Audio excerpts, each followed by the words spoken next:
र छोटो 1-2 घण्टामा आयोजना भएको यो कार्यक्रममा यो विशाल उपस्थिति र यो महत्त्वपूर्ण गरिमामय उपस्थितिमा प्रमुख अतिथिज्यू मन्त्रीज्यूबाट नै सम्बोधन भएको यो कार्यक्रममा हामीले गौरव महसुस गर्दै थोरै प्रमाणपत्र तयार हुँदैछ। मन्त्रीज्यूको समयलाई हामी मध्यनजर पनि गर्नेछौँ र सकेसम्म मन्त्रीज्यूलाई कार्यक्रमको अन्तिम अवस्थासम्म बसिदिनु पनि अनुरोध गर्न चाहन्छौँ र यदि समयको पाबन्दी टाइट नै भएमा हजुरलाई आफ्नो अनुकूलमा हामी ससम्मान विदाई पनि भन्न चाहन्छौँ। र अब यस पछाडि चाहिँ हाम्रो औपचारिकताभित्र अनौपचारिक यो साङ्गीतिक प्रस्तुति पनि रहनेछ र मन्त्रीज्यूलाई त्यो पनि नजर गरी बसिनको निम्ति अनुरोध गर्न चाहन्छु। यहाँ विशेष व्यक्तित्वहरू हुनुहुन्छ। आदरणीय चाहिँ राजन छेत्रीज्यू, हजुरलाई म नमस्कार गर्दै मञ्चको अग्रभागमा उपस्थित हुनको निम्ति पनि अनुरोध गर्न चाहन्छु। त्यस्तै गरेर अब गङ्गा गौतम आचार्यज्यूलाई पनि मञ्चको अग्रभागमा उपस्थित भइदिनु अनुरोध गर्न चाहन्छौँ र यो पछाडिको सेसन हजुरहरूलाई हामी प्रदान गर्न पनि लागिरहेका छौँ र यो औपचारिक भित्र अनौपचारिक रूपमै।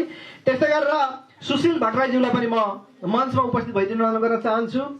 त्यस्तै गरेर तेजेन्द्र गन्धर्वज्यूलाई पनि म मञ्चमा उपस्थित भइदिनु अनुरोध गर्न चाहन्छु। विनोद गहतराजज्यूलाई पनि म मञ्चमा उपस्थित भइदिनु अनुरोध गर्न चाहन्छु। दिपेन्द्र राईज्यूलाई पनि म मञ्चमा उपस्थित भइदिनु अनुरोध गर्न चाहन्छु। र अब हजुरलाई पनि हेर्दै लोकदोरी गायिका हुनुहुन्छ गङ्गा गौतम आचार्यज्यू, त्यस्तै गरेर राजन छेत्रीज्यू हुनुहुन्छ गायक हुनुहुन्छ। त्यस्तै गरेर विनोद गहतराजज्यूले बजाउनुहुन्छ बाजा, के बजाउनुहुन्छ? बाँसुरी वादक हुनुहुन्छ विनोद गहतराजज्यू। दिपेन्द्र राईज्यू केमा हुनुहुन्छ? हार्मोनियम हुनुहुन्छ दिपेन्द्र राईज्यू। त्यस्तै गरेर तेजेन्द्र गन्धर्व हुनुहुन्छ सारङ्गीमा, कता हुनुहुन्छ? अनि को हुनुहुन्छ? हजुर व्यक्तित्व छौँ। र गङ्गा गौतम आचार्यज्यू जो भोजपुरमा गएर जजमेन्ट पनि गर्नुभएको थियो र यो कार्यक्रममा दोहोरी पनि गाउनु भएको थियो। उहाँलाई छोटो 2 शब्दको निमित्त म यो मञ्चमा माइक्रोफोन हस्तान्तरण गर्न चाहन्छु। आदरणीय गङ्गा गौतम आचार्यज्यू। हजुर धेरै धेरै धन्यवाद कार्यक्रम सञ्चालकज्यू। छोटो मिठो र अत्यन्तै सभ्य र भव्य कार्यक्रममा छौँ हामीले स्वागत गर्न पनि उल्टो भइरहेछ। सामथाङ सांस्कृतिक परिवारले जुन सहयोगी सम्मान तथा भेटघाट कार्यक्रम राख्नु भएको छ र हामीलाई छोटो समयमा निमन्त्रणा दिनुभयो। हामी भाग्यमानी छौँ।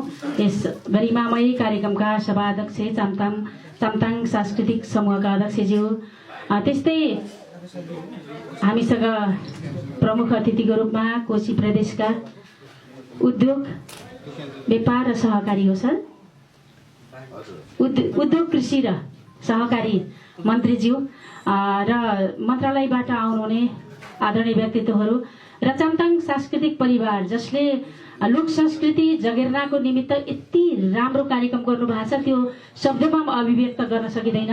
सम्पूर्ण टिमप्रति हामी आभारी छौँ। धेरै बोलिनँ मैले। र त्यो गाउँपालिका जसले चामथाङ सांस्कृतिक परिवारलाई लोक गीत प्रतियोगितामा हामीलाई ल्याउन पर्छ भन्दा सहमति जनाउनु भयो, गाउँपालिकाप्रति पनि आभार प्रकट गर्न चाहन्छौँ। हामीसँग कलाकारको अलिकति तलमाथि भएकोले मैले सरस्वती हामीसँग धेरै वर्ष सङ्गीतका थुप्रै विधा हुन्छन्। मुख्य विधा तबलालाई लिएर पूर्व मेचीदेखि पश्चिम महाकाली देश विदेशमा आफ्नो कला देखाउँदै थुप्रै प्रतिभाहरू जन्माउनु हुने रोशन राणा मगरज्यूको उपस्थिति रहेको छ। रोशन सरलाई सम्मान व्यक्त गर्न चाहन्छौँ। त्यस्तै गण्डकी अञ्चल कास्की जिल्लामा जन्मिएर लोकदोरी क्षेत्रलाई यहाँ कर्मथलो बनाउँदै मिडियामा समेत रहनुहुने राजन छेत्रीज्यूको उपस्थिति रहेको छ। उहाँलाई सम्मान व्यक्त गर्न चाहन्छौँ। र लोक स्टार जस्तो रियालिटी सो नेपालमा त्यो कमै हुन्छ, पहिलो होला होइन दिपेन सर? पहिलो रियालिटी सो त्यहाँ 6औं नम्बरमा परेर हाम्रो शान र पहिचान बन्न सक्नुहुने कलाका धनी सङ्गीतका प्रशिक्षक पनि हुनुहुन्छ दिपेन्द्र राई, उहाँलाई पनि हामी सम्झन चाहन्छौँ।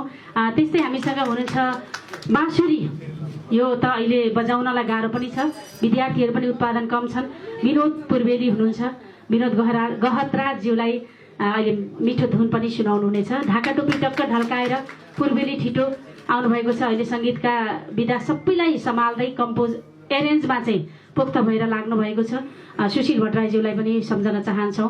र मैले अलिकति अगाडि भन्नुपर्ने तर भोजपुरकै हो तपाईँ, त्यही भएर तपाईँलाई मैले पछाडि राखेँ। तेजेन्द्र गन्धर्व बल्छी काँडैले पछिल्लो समय सबैको मनमुटुमा ढुकढुकीमा बस्न सफल। सानो बालकदेखि आफ्ना पुर्खाहरूले त्यतिखेर साँच्चैभन्दा गन्धर्व परिवारले मात्रै सारङ्गी बजाइन्छ भन्ने थियो। अहिले त थुप्रै तालिमहरू दिइन्छ, यसका उत्पादकहरू थुप्रै छन्। तेजेन्द्र गन्धर्व हाम्रो उकाली ओराली भन्ज्याङ चौतारी लेक बेसी अनि गुठालो मेलापातमा तिनै गुन्जिने भाका सारङ्गीको मिठो भाका तेजेन्द्र गन्धर्वलाई पनि सम्झन चाहन्छौँ। र मैले छुट्टो समय 1 मिनटमा म सप्तकोशी टेलिभिजनमा पनि कार्यक्रम चलाउँछु, त्यस्तै इटरी एफएममा त 12 वर्ष भयो। 1 मिनटमा वासी राजाना रेडी हुनुभएको आदरणीय एबी न्युजका 20 वर्षदेखि एबी न्युजमा काम गर्नुभएको छ कर्मचारीको रूपमा। र सप्तकोशी टेलिभिजनका सञ्चालक पनि हुनुहुन्छ दीपक कार्कीज्यूलाई म आभार प्रकट गर्न चाहन्छु। हाम्रो भोलि समाचार आउनेछ, हामी खुसी हुनेछौँ।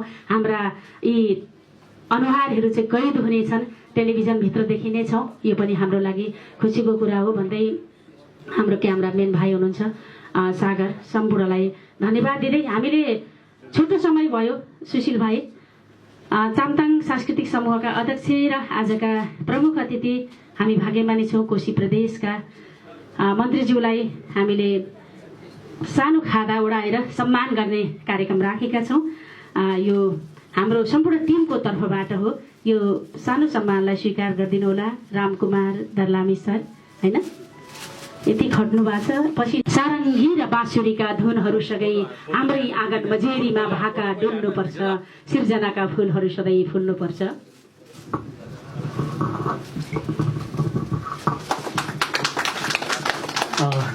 धन्यवाद छ।